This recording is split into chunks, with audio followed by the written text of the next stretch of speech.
What's going on, guys? Welcome back to my channel. Today I'm talking about my favorite underrated movies from last year.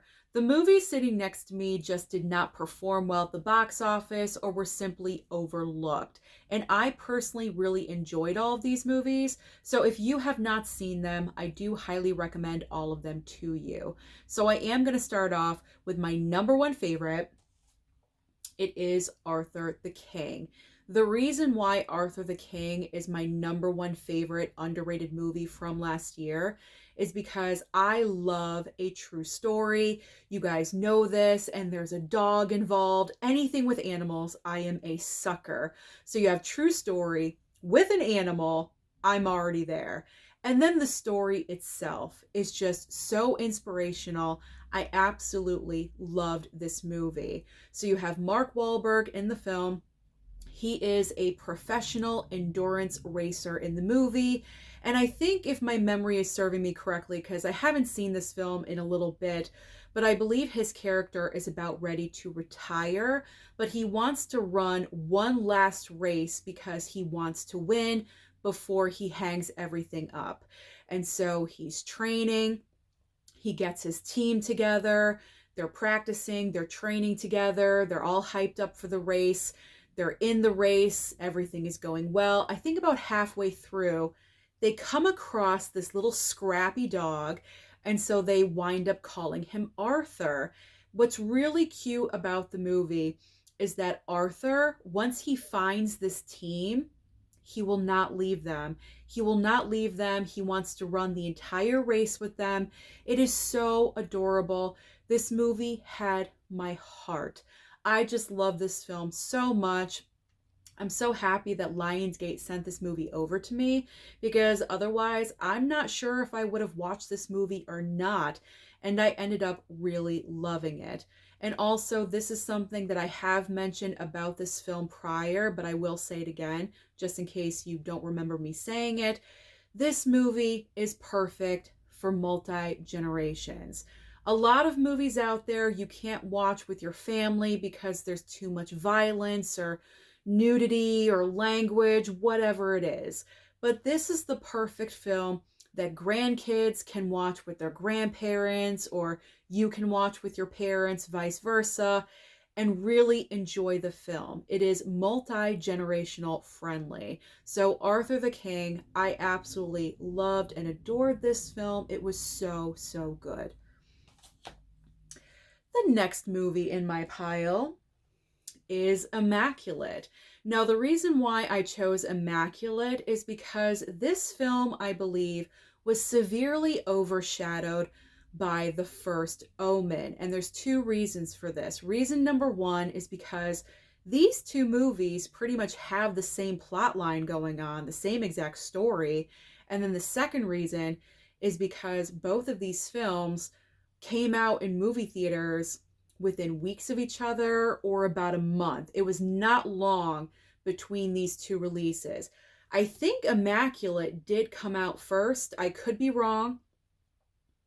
I'm trying to remember. I cannot remember fully which one came out first, but I think it was Immaculate. But I also think that the hype surrounding The First Omen was so much more than Immaculate, because The First Omen is a prequel to a very well-known established horror franchise. Immaculate is a standalone. This is not a part of anything prior. So I think Immaculate kind of suffered a little bit. And I think a lot of people decided to go and see The First Omen instead because they just weren't familiar with Immaculate. But people knew about the story of The First Omen. So people were intrigued by that. So out of the two movies, The First Omen kind of won. But let me tell you something. Immaculate is pretty gosh darn good. It is good. There's a lot of scenes that are filmed quite brilliantly.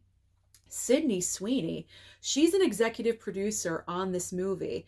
This was her passion project. I believe she's wanted to do this movie since she was like 13 or 14 years old. She knew about the script for this movie for a long time. And the reason why she did Madam Web, she came out and said this, the reason why she did Madam Web was kind of to raise the funds for this movie, because she was so passionate about being a part of it and getting the movie out there.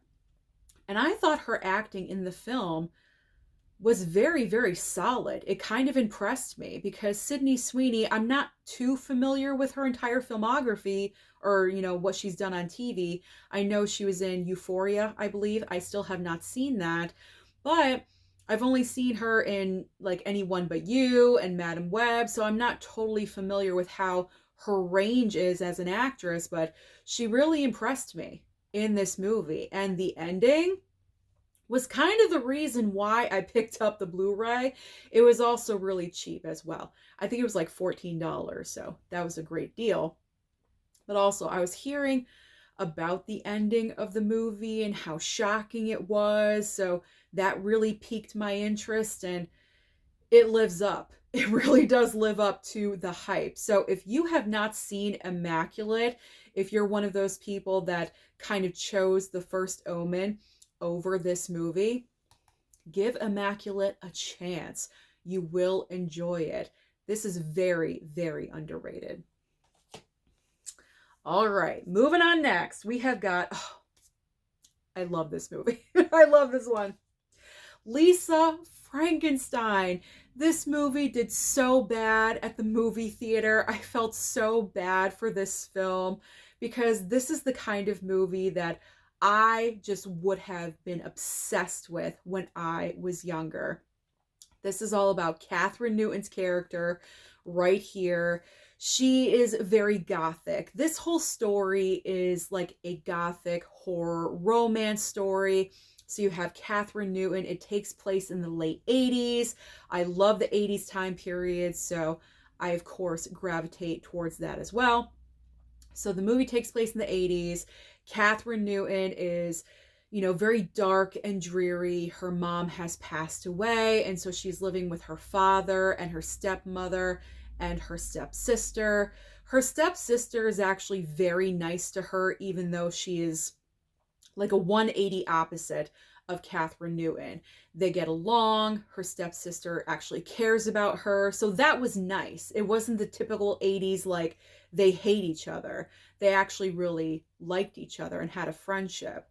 But where the story goes is that Catherine Newton in the movie is just, she likes graveyards. And so she becomes obsessed with a certain headstone in the cemetery because it's actually like a ceramic bust of the young man that passed away. And so she kind of just becomes very attached to this headstone, and miraculously, because of a storm or something, it's very, very corny, but I love it. Because of this thunderstorm that happens, a strike of lightning hits the gravestone that she's obsessed with, and then we have Cole Sprouse. Is that him? I can't. Yeah, Cole Sprouse. Cole Sprouse right here comes back to life, and he's a zombie. So it's all about her navigating life with this zombie, and it's kind of like, are they falling for each other? Are they not?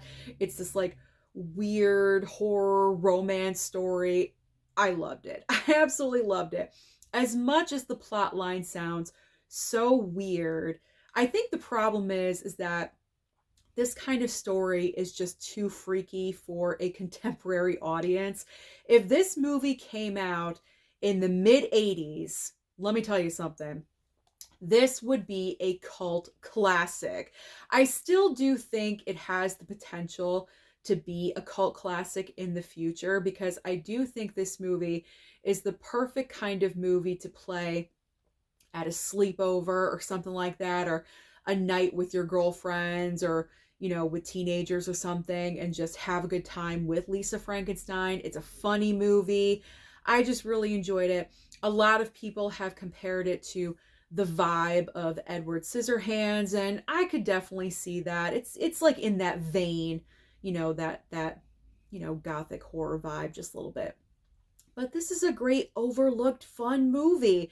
So if you're around my age, because I'm in my 40s, if you grew up in the 80s and 90s like I did, check out Lisa Frankenstein. It is totally going to be your vibe. It is going to be very nostalgic for you, especially because it takes place in, I think, 1989. So that's like the perfect time. I was like 9 going on 10 years old in 89 and 90. So I loved it. I love that movie. So much fun. All right, let's talk about it. Probably one of the most underrated movies from this past year. It's The Fall Guy.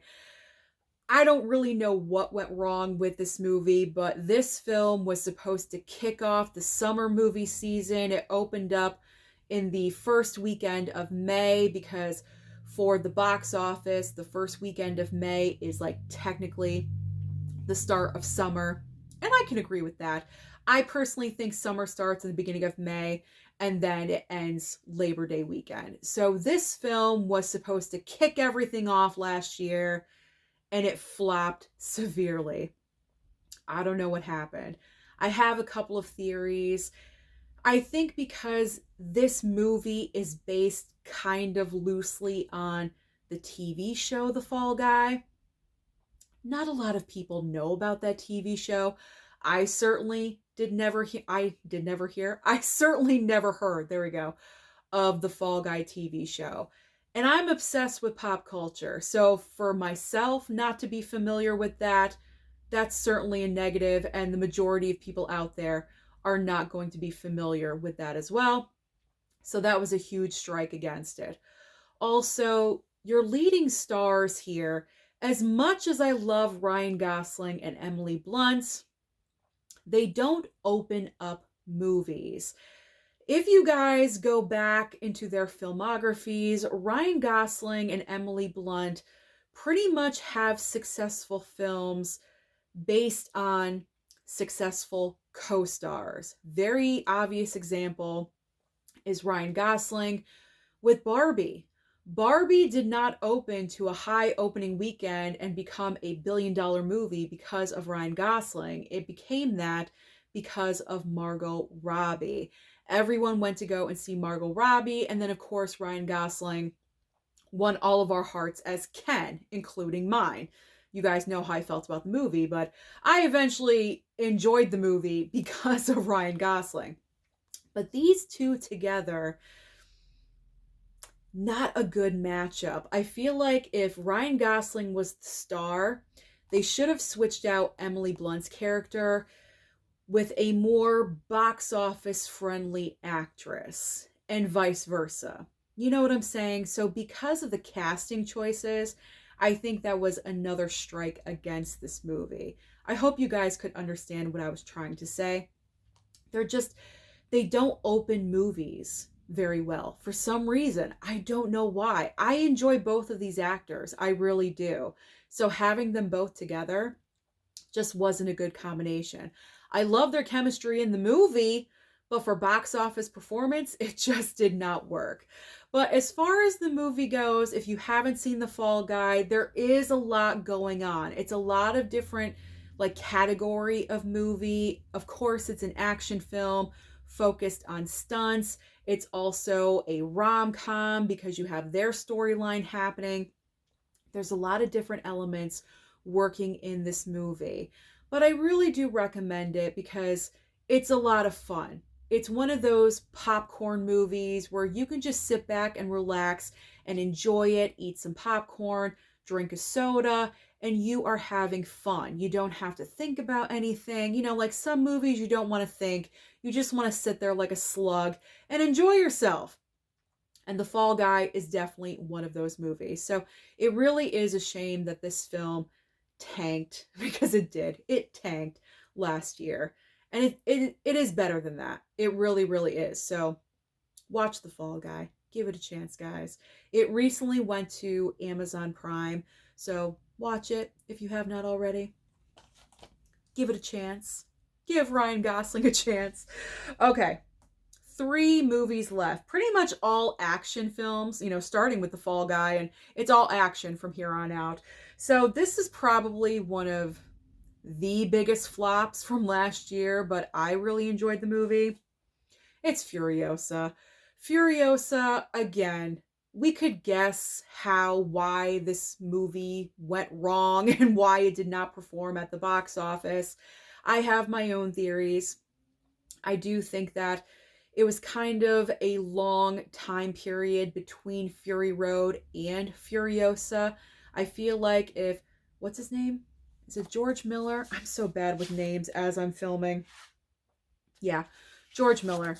George Miller, who is the creative behind the Mad Max movies, if he really wanted to put out Furiosa's prequel story, he should not have waited so long. He waited way too long because the love of the Furiosa character from Fury Road, especially with Charlize Theron in the part, was just so incredible. Everyone, I think like everyone loved that character, was very invested in her. And if he wanted to do her prequel story, he should not have waited a decade to bring it to the screen. I'm not really sure why he waited so long, but I think that was the big mistake because 10 years later, after Fury Road, how many people really wanted to know Furiosa's backstory? That is the question. I mean, I was into it because, I'm curious, so I'll go and watch it. And I thought this was a great action movie. It was, constant things going on. This is beautiful on 4K, one of the best from last year. And the performances by Anya Taylor-Joy and also from Chris Hemsworth, absolutely fantastic. But I also think another mistake is that Charlize Theron was not a part of this. I think some people that were very loyal to the Furiosa character from Fury Road are loyal to Charlize Theron, and she should have been a part of this. But that's difficult because when you are telling a prequel story, you need a younger version of that character. So they went with Anya Taylor-Joy because she does have similar looks to Charlize Theron, but with the way the movie ends and how it segues into Fury Road, it kind of leaves you scratching your head just a little bit like, well, why did you cast her and not just use Charlize Theron? So that, I think that just really was confusing to people, or just, I don't know. I honestly don't know the real reason why this movie did not do so well, but I had a great time with it. I thought it was a great backstory for this character, and I'm not even like a huge Mad Max fanatic. I am very new to this franchise, and I highly enjoyed this movie. So give Furiosa a chance. Give her a chance. Just give her a chance. All right, now we've got Monkey Man. This is a solid action movie. So I went to see this at the theater and I was enjoying myself. I was like, you know what? It's not so bad. I was actually, because I didn't know what to expect. I honestly didn't, because I'd seen the trailer a couple of times and I was like, okay, it's giving me like John Wick vibes, which I feel like every action movie these days are trying to replicate John Wick, and John Wick is its own thing. Keanu, how did I say his name? It was probably wrong. Keanu. You cannot replicate Keanu, okay? He is one of a kind. But let me tell you something. Dev Patel here. Dev Patel really does amazing work in this film, and I respect him for that because this is a passion project of his. He directed the movie, he wrote, he produced, he's in the film, like he is everywhere in this movie. But I also think that was one of the downfalls of the movie, is that he was too involved in his own project. I feel like he shouldn't have directed the movie.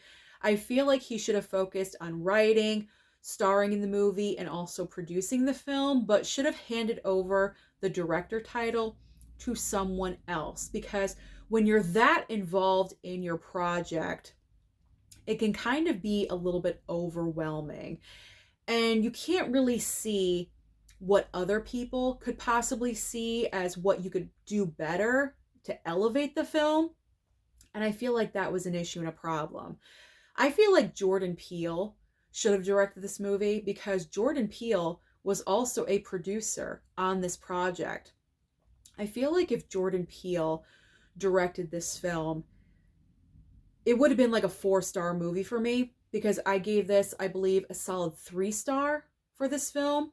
But if there was a different director like Jordan Peele, probably a 4 because I want Jordan Peele to direct something other than like his kind of horror film that we've been seeing, time and time and time again. I would love for him to do something completely different. And this would have been the perfect chance for him to do that, an action film, just straight up action movie, but he wasn't. So I wish that switch would have been made. I get it. I understand Dev Patel wants complete control over his vision, but also it really hindered him and the project.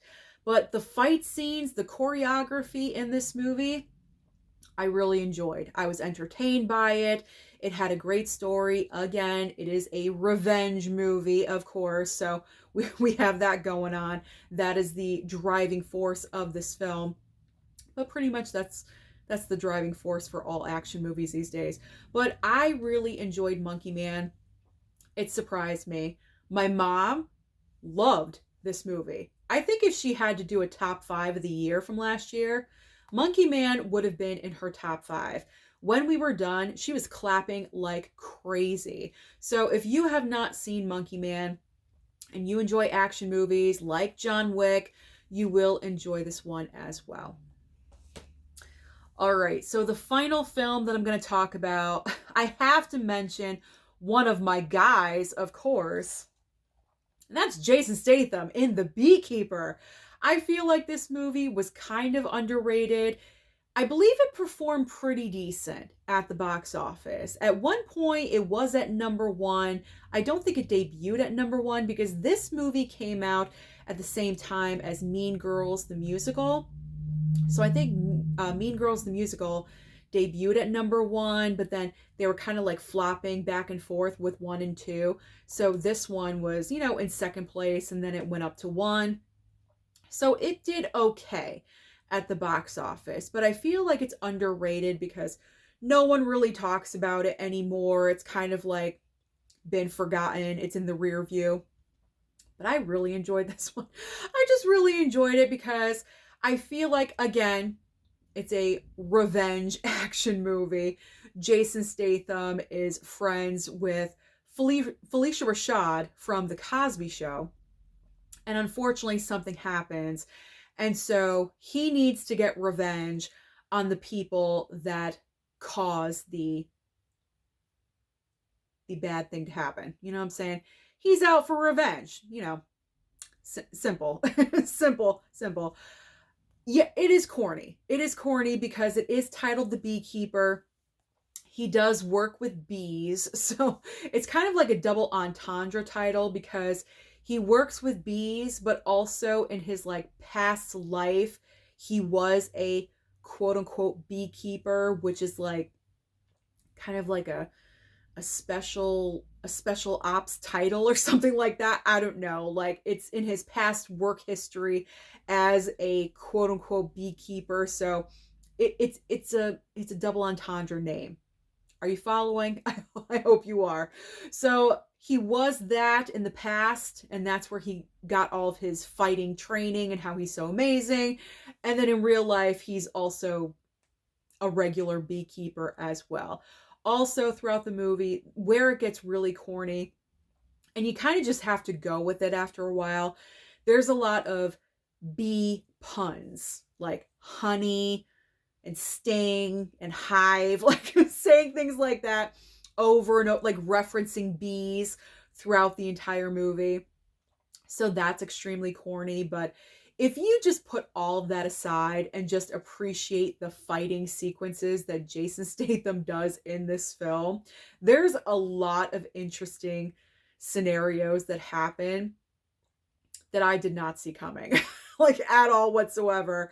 There's one fight sequence where he is confronting a man in a truck, and the way he gets rid of him is highly entertaining. And I've never seen anything done like that before in an action film.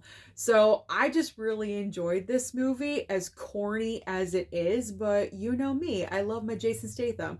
So if you are looking for, I guess, a corny action film, a corny action movie, then go with The Beekeeper, because this one was probably the corniest action film of the past year, but I just really enjoyed it. And later on in the film, there is one fight sequence of Jason Statham and this other guy. He has an accent. I don't remember. Is he Russian? I don't remember where he's from. But man, that is one intense fight sequence. Like, that entire sequence alone is worth this 4K. Okay? Like, it's an amazing action fight sequence that you definitely want to see. It was amazing. It is amazing. My man's amazing. What can I say?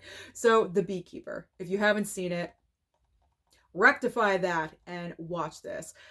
Either pick up the 4K or stream it. I'm not really sure where it's on streaming. Is it on Max? Yeah, it has to be on Max. It's WB. It's WB, so it should be on Max. So those are my most underrated movies from last year. So comment down below and let me know your thoughts about any of these movies, or mention other underrated movies that were your personal favorites. Don't forget to like and subscribe before you leave, and I'll see you next time.